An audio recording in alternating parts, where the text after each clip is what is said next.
Okay, so we've got a ton of interesting stuff to unpack today, all about how intellectual property and intangible assets, kind of these invisible forces, are really at the heart of today's knowledge economy.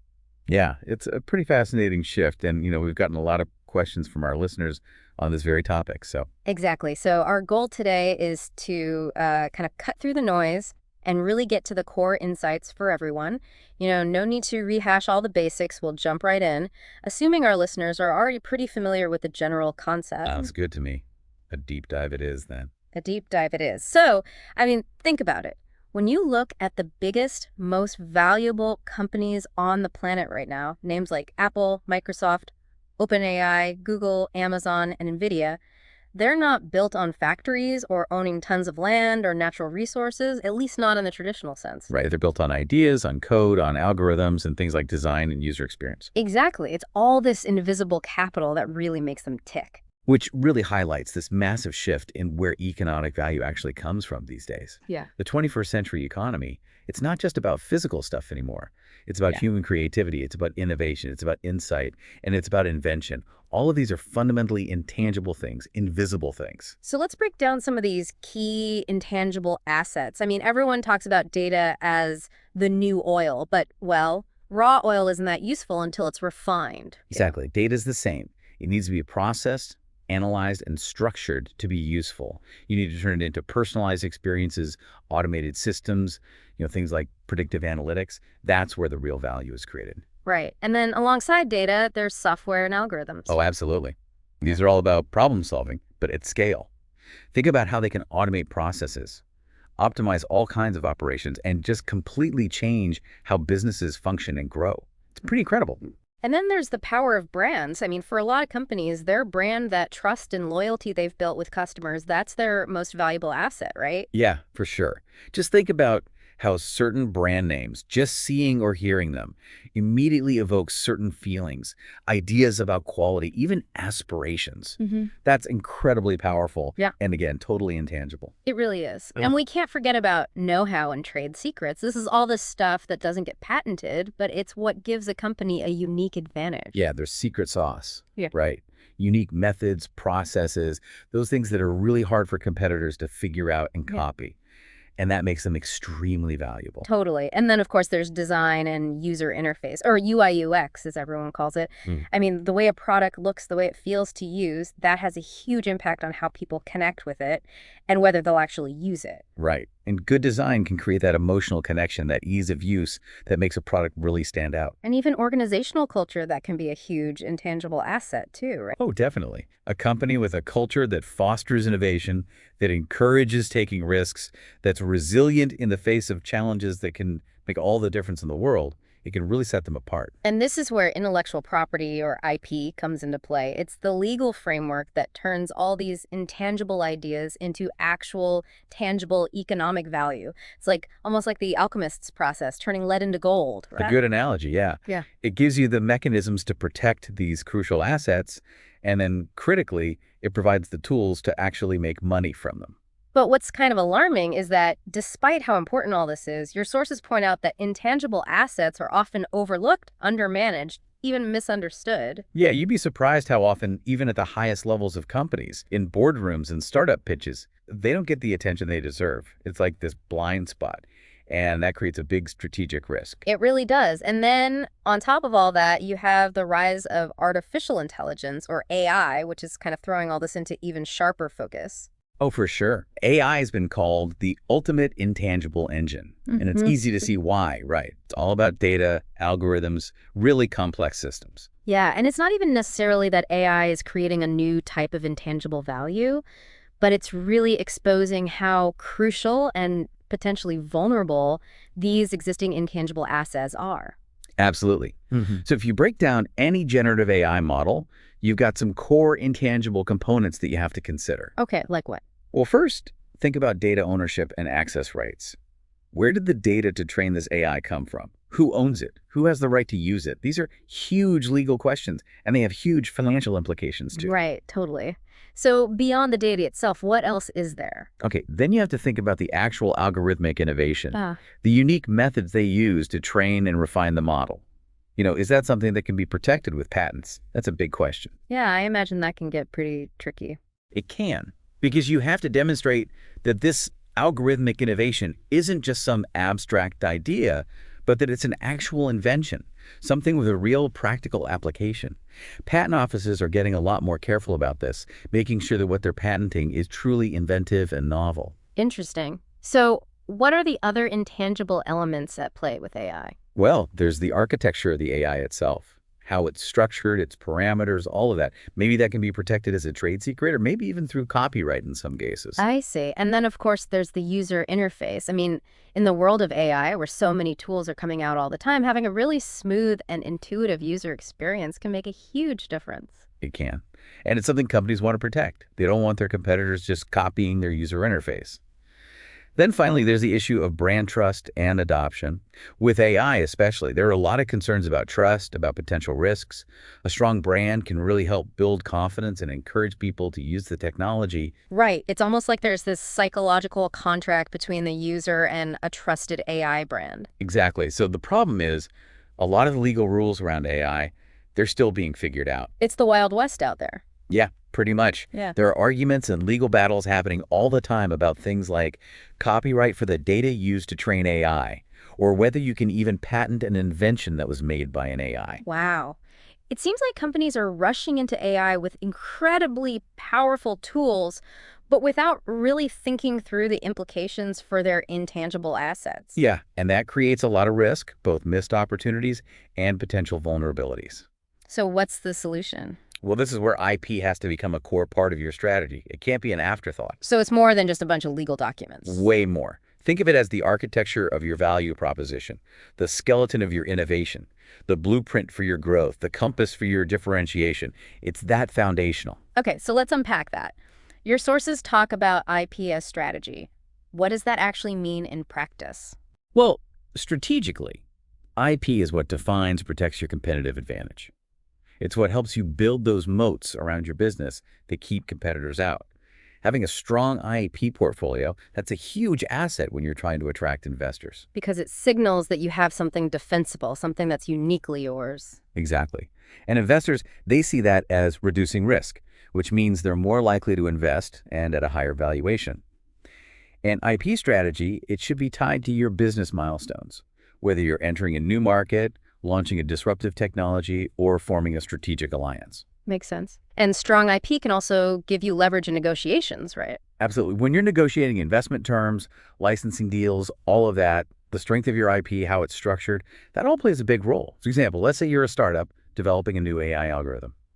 If you have a strong patent on that algorithm, that's going to significantly increase your valuation when you're going out for your seed round of funding. Interesting. Okay, so if IP is strategy, what does it mean to think of it as infrastructure? Think of IP as the bridge between invention and actually making money, especially for deep tech companies that might not have a lot of physical assets. Their IP, their patents, their trade secrets, those are the foundation of their business. I see. IP makes it possible to transfer knowledge within an organization. It allows you to license your technology to others. And it's crucial for joint ventures where you're working with other companies. It's not just about the legal protection, but it's about how you structure access, define rights, and actually capture the economic value of your inventions. Okay, that's a really interesting perspective. And then there's the idea of IP as culture, which I find particularly fascinating. Yeah, this is about how IP is embedded in the very fabric of a company. Hmm. Do people understand its importance? Are inventors celebrated? Is there a systematic way to capture and protect new ideas? Right. Is it something that everybody in the company thinks about, not just the lawyers? Exactly.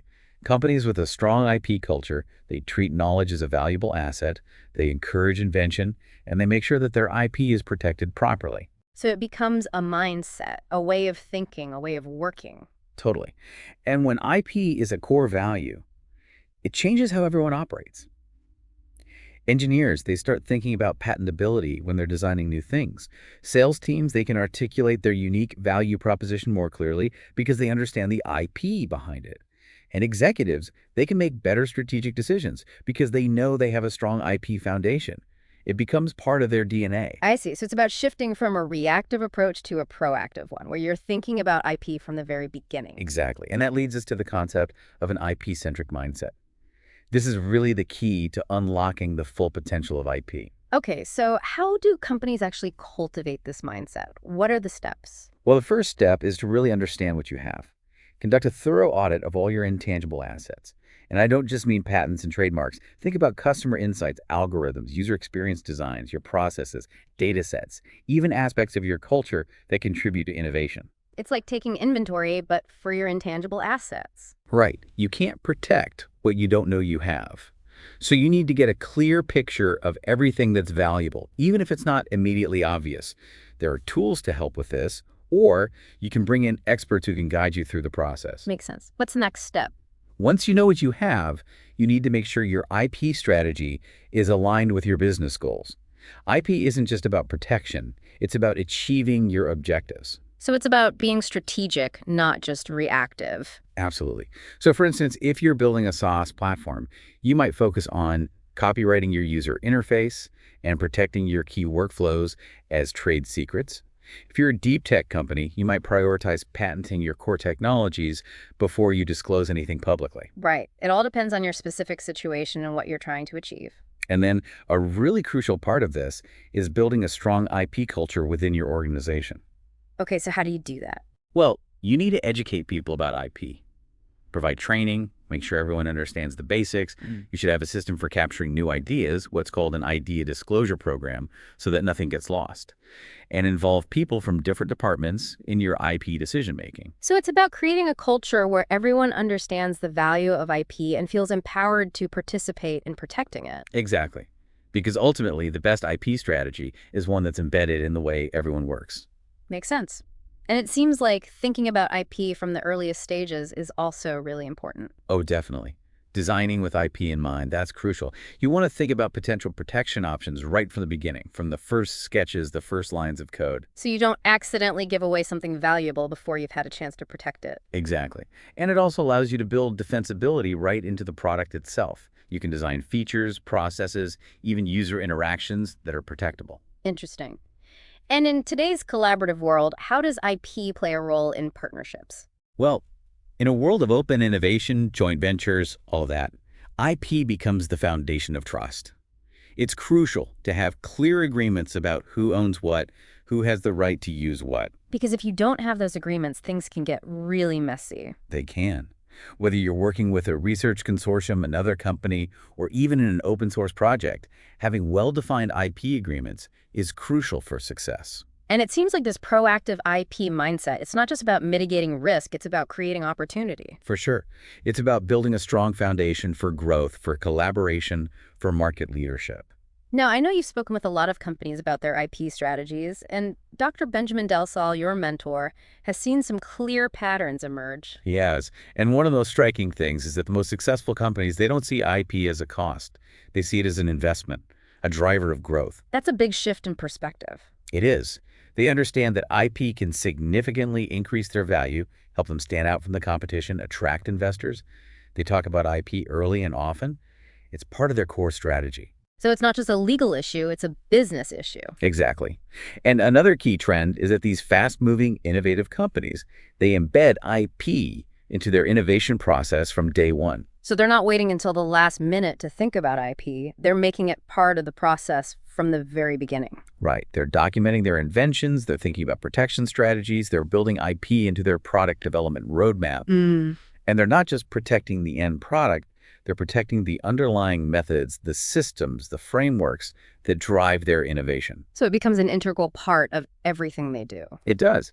And another key practice Dr. Delsol has observed is that the most resilient companies, they conduct regular audits of their intangible assets. So they're constantly checking in, making sure they understand what they own, what risks they face, and how to best protect themselves. Right. They're constantly evaluating, adjusting their strategy as needed, because the landscape is always changing and you have to be able to adapt. It seems like this fluency in IP, this ability to understand and leverage it strategically, it's becoming essential for any company that wants to succeed, no matter what industry they're in. No matter where they're located either, whether it's a biotech startup, a quantum computing company, a fintech disruptor, they all need to be thinking about IP. It's really becoming the language of innovation, of competition, of growth in the knowledge economy. Absolutely.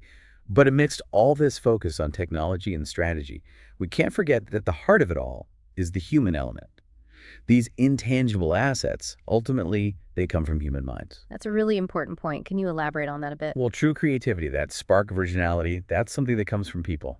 AI can mimic, it can learn patterns, but it Mhm. doesn't have that same inherent ability to imagine something truly new. It's the difference between following a recipe and inventing a whole new dish. A perfect analogy. Mm. And then there's vision, that ability to see a problem, to understand its significance, and to imagine a solution.